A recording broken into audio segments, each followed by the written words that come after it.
সোণাৰী খবৰলৈ স্বাগতম। পটিয়া চাপৰি উচ্চ মাধ্যমিক বিদ্যালয়ত গছৰ ডাল পৰি বিধ্বস্ত হ'ল দুটাকৈ শ্ৰেণীকোঠা।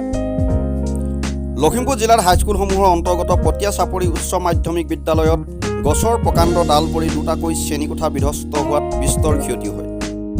লকডাউনৰ ফলত বন্ধ হৈ থকা বিদ্যালয়খনত বৰ্তমান বিশেষ অসুবিধা হোৱা নাই যদিও শ্ৰেণীসমূহ অনুষ্ঠিত হ'লেই তীব্ৰ সমস্যাৰ সন্মুখীন হ'ব লাগিব বুলিও জানিবলৈ দিয়ে বিদ্যালয়খনৰ প্ৰধান শিক্ষক হেমেন কলিতা। কোঠা সম্পূৰ্ণৰূপে বিধ্বস্ত হৈছে।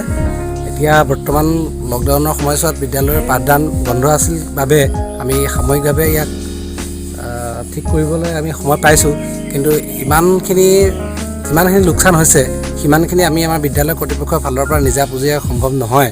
গতিকে এই বিষয়ত আমি আমাৰ ঊৰ্ধ্বতম কৰ্তৃপক্ষক অৱগত কৰিম বুলি সিদ্ধান্ত লৈছোঁ। বিদ্যালয়খনৰ আপুনি দেখিছে দুটা সম্পূৰ্ণ শ্ৰেণীকোঠা ইতিমধ্যে টিঙৰ পৰা ভিতৰত থকা আচবাব সম্পূৰ্ণ ধ্বংস হৈছে, যাৰ ফলত আমাৰ বিদ্যালয়ে যেতিয়া পাঠদান কাৰ্যসূচী আৰম্ভ হ'ব তেতিয়া আমি নিশ্চয় যথেষ্ট অসুবিধাত পৰিম। গতিকে এইকেইদিনৰ ভিতৰতে আমি যদি ইয়াক ঠিক কৰি ল'ব নোৱাৰোঁ তেতিয়াহ'লে আমাৰ যথেষ্ট অসুবিধা হ'ব। আমি তাৰ ভিতৰত টিংপাত দুটা শ্ৰেণীকোঠাৰ সম্পূৰ্ণ টিংপাত ওপৰৰ কাঠৰ পাৰ্লিং কেঞ্চি এইবোৰ সমস্ত ভাগিছে, আৰু আপুনি দেখিছে দুখন ৱাল ভাগি গৈছে ইতিমধ্যে।